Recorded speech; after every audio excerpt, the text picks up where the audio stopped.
آج اجمیر میں کوئی چلا جائے، جب اجمیر درگاہ میں زیارت کرنے کے لیے جائیں گے، ہزاروں ایسے فرضی پیر ملیں گے آپ کو جو آپ کو لوٹنے کی کوشش کریں گے۔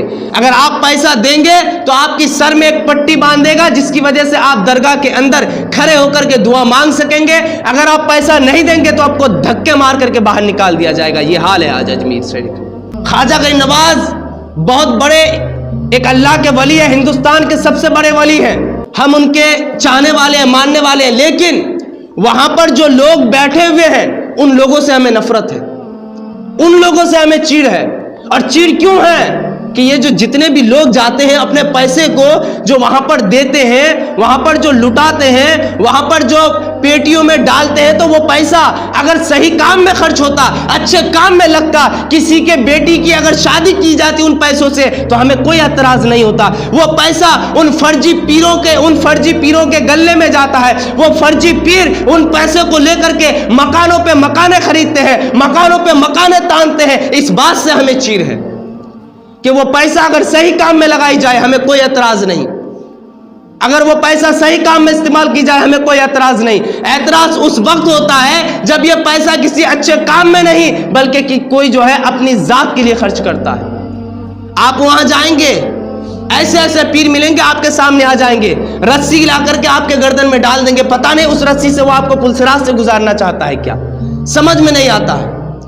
رسی لا کر کے آپ کے گلے میں ڈال دیں گے اور نہ ہی ان کی داڑھی ملے گی نہ کچھ ملیں گے۔ وہاں پر رہنے والے جتنے بغیر داڑھی والے اپنے آپ کو خادم کہتے ہیں، وہ خادم نہیں ہے، وہ فرضی ہے، وہ فرضی پیر ہے۔ میرے عزیز دوستوں اور بزرگوں، وہ فاسق معلن ہے، وہ رافضی ہے۔ کیوں ہے؟ جو حضور خواجہ غریب نواز سے محبت کرتا اس کے چہرے پہ داڑھی نہ ہو، یہ کون سی محبت کی نشانی ہے؟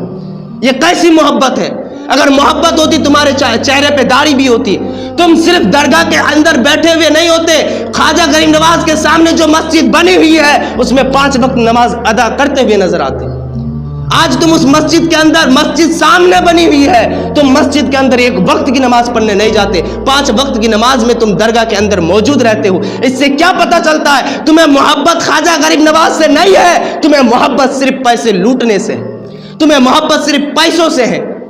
میرے عزیز دوستوں اور بزرگوں، میں اجمیر گیا، جب میں اجمیر میں پہنچا، ایک نہیں ہزاروں ایسے فرضی پیر ملے، ہزاروں فرضی پیر۔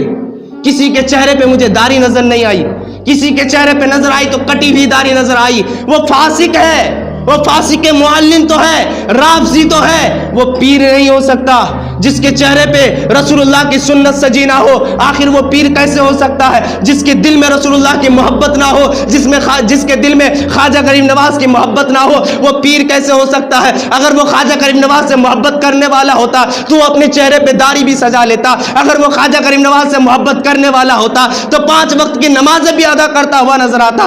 خواجہ غریب نواز نے پوری زندگی گزار دی اللہ کی عبادت کرنے میں، آج وہ اس کے دربار میں بیٹھ کر کے وہی چیز چھوڑتے ہوئے نظر آ رہے ہیں۔ یہ کیسی محبت ہے؟ اور ایک چیز کہ آج سنیت نے سب سے زیادہ برائیاں پھیلائی ہے۔ اب کیسے پھیلائی؟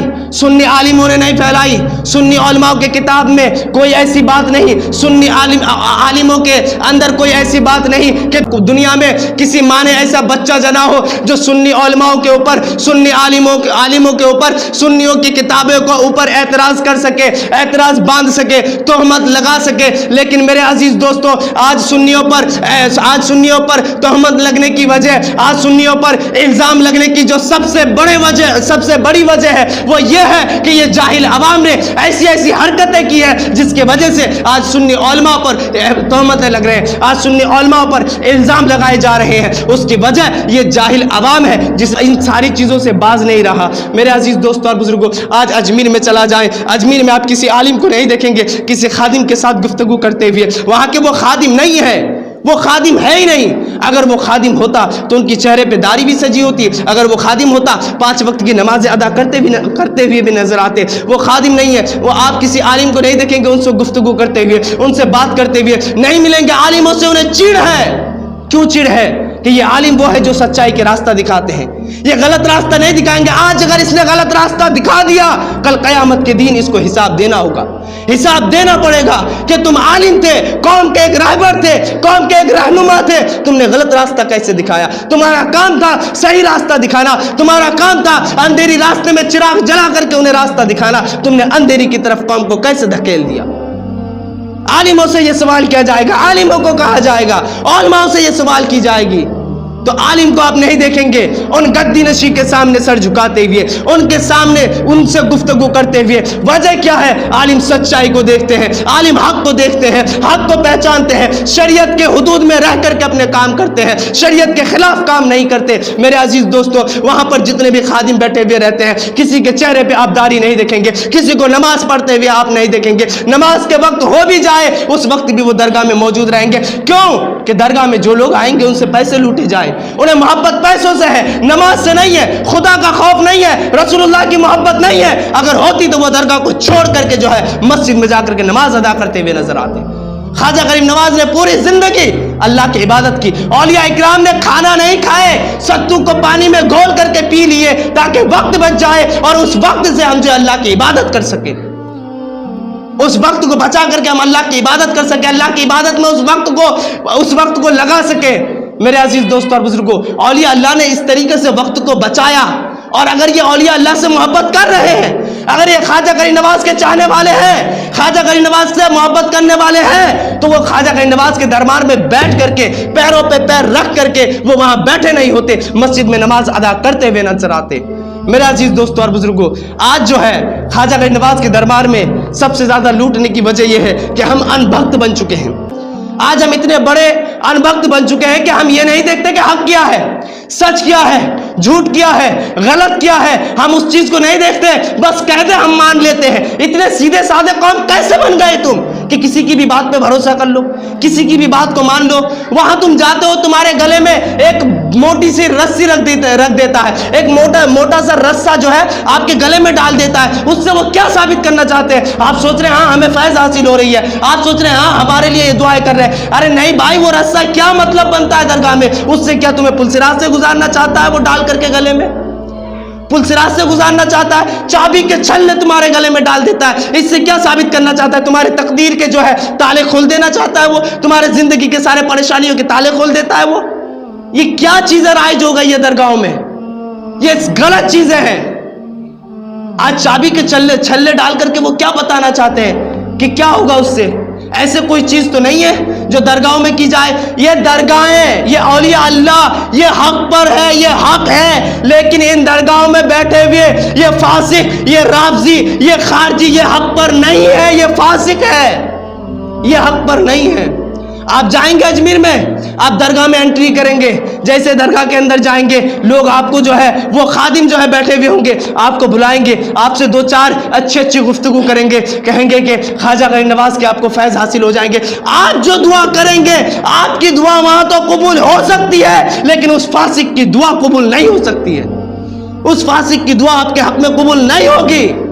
وہ خواجہ غریب نواز سے محبت کرنے والے نہیں ہیں جو ان کی دعا قبول ہوگی۔ آپ محبت کرنے والے ہیں، آپ یہاں سے چل کر کے خواجہ غریب نواز کے دربار میں گئے ہیں، آپ کی دعا تو قبول ہو سکتی ہے، لیکن اس کی دعا آپ کے حق میں قبول نہیں ہوگی، اس لیے کہ وہ خواجہ غریب نواز سے محبت کرنے والے نہیں ہیں، وہ پیسوں کے پجاری ہیں، پیسوں سے محبت کرنے والے ہیں۔ وہاں وہ صرف اسی وجہ سے بیٹھے ہوئے ہیں تاکہ انہیں پیسہ مل جائے، تاکہ تم چند پیسے نکال کر کے اسے دے دو، وہ اس وجہ سے وہاں بیٹھے ہوئے ہیں۔ میں گیا اجمیر میں، جب میں اجمیر میں گیا وہاں پر میں ایک بار نہیں کئی مرتبہ گیا، جب میں کئی مرتبہ پہنچا تو میں نے کبھی کسی رافضی خارجی کو پیسے نہیں دیے، کبھی کسی کے سامنے نہیں آئے۔ میں خواجہ غریب نواز کے دربار میں حاضر ہوا، وہاں دعا کرنے کے بعد باہر نکلا، مسجد میں نماز ادا کیا، اس کے بعد باہر بیٹھ کر کے درود و سلام جو بھی پڑھنا ہوا میں وہاں سے پڑھنے کے بعد نکل آیا۔ میں کبھی کسی کے منہ نہیں لگا، لیکن جب میں ادھر قبرستان میں پہنچا فاتحہ پڑھنے کے لیے تو ادھر جو ہے چند خادم ملے مجھے، کہا کہ آپ کو یہاں آ کر کے کیسا محسوس ہوا؟ میں نے کہا بہت اچھا محسوس ہوا، لیکن ایک چیز مجھے اچھی نہیں لگی۔ کہا کیا؟ میں نے کہا یہاں جو خادم ہے وہ